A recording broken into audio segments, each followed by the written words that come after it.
শুভ সকাল। আমরা বাপ বেটা আবার আপনাদের সামনে হাজির হয়েছি। তো আমি আজ পড়ালেখার কিছু গুরুত্ব বিষয় নিয়ে আলোচনা করব, যেগুলো আমাদের ছাত্রছাত্রীদের জন্য অনেক গুরুত্ব বহন করে। তো এই বিষয়গুলো আমি একটু আলোচনা করব। তো আলোচনার প্রথমে আমি রাশি নিয়ে একটু আলাপ করব, তারপরে আমি একটু এদিক ওদিক যাওয়ার চেষ্টা করব। তো রাশি রাশি বলতে আমরা কি বুঝি? রাশি কাকে বলে? রাশি বলতেই বা আমরা কি বুঝি? এই পৃথিবীতে যা কিছু পরিমাপযোগ্য, যা কিছু পরিমাপ করা হয়, আমরা সাধারণত সারা বিশ্বব্যাপী অথবা আমাদের বাংলাদেশ, আমাদের সমাজ, আমাদের বাড়ি, আমাদের ঘরে যা কিছুই আমরা পরিমাপ করি, সেটা কেজিতে পরিমাপ করি অথবা স্কেল দিয়ে দৈর্ঘ্য পরিমাপ করি, প্রস্থ পরিমাপ করি, ভর পরিমাপ করি, ওজন পরিমাপ করি, এগুলোকেই রাশি বলে। অর্থাৎ যা কিছু পরিমাপযোগ্য, যা কিছু মানে যা যে সমস্ত বস্তু পরিমাপ করা যায় সেগুলোকেই রাশি বলে। আচ্ছা, গেল তাহলে রাশি। তাহলে রাশির আবার প্রকার আছে। রাশি কয় প্রকার? দুই প্রকার। একটা হলো স্কেলার রাশি আর একটা ভেক্টর রাশি। স্কেলার রাশি হলে অধিক রাশি, বাংলায় বলে অধিক রাশি, আর ভেক্টর রাশিকে বলে বাংলায় বলে দিক রাশি।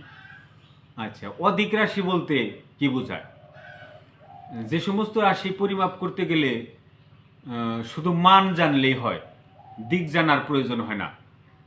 এদিক ওদিক, উত্তর দক্ষিণ পূর্ব পশ্চিম, উপর দিক নিচের দিক, কোনো দিকের দরকার নাই, শুধু মান জানলেই হয়। যেমন 5 কেজি আলু। 5 কেজি আলু 5 কেজি আলু পরিমাপ করতে কি কখনো কোনো দিকের প্রয়োজন আছে? কোনো দিক জানার প্রয়োজন আছে? নাই। এই জন্য এটা অধিক রাশি, এটা হলো স্কেলার রাশি। শুধু মান জানলেই হয়, শুধু মান দ্বারাই প্রকাশ করলেই যথেষ্ট, সেটাই হলো স্কেলার রাশি। আচ্ছা, এখন আসি ভেক্টর রাশি।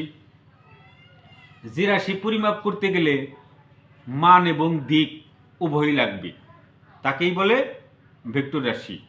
যেমন করিম এখান থেকে 5 কিলোমিটার দক্ষিণ দিকে অবস্থান করছে। করিম এখান থেকে 5 কিলোমিটার দক্ষিণ দিকে অবস্থান করছে। তাহলে এই যে করিমের অবস্থানটার সাথে দিক জড়িত, তাহলে আমাকে যদি করিমকে কেউ খুঁজতে বলে, তাহলে তো আমি অন্য কোনো দিকে খোঁজাখুঁজি করবো না, আমি সরাসরি আমি দক্ষিণ দিকে গেলেই তাকে পাবো। অর্থাৎ তার অবস্থানের সাথে মানও আছে, দিকও আছে। সে কত কিলোমিটার দূরে আছে? 5 কিলোমিটার দূরে। কোন দিকে আছে সে? দক্ষিণ দিকে আছে।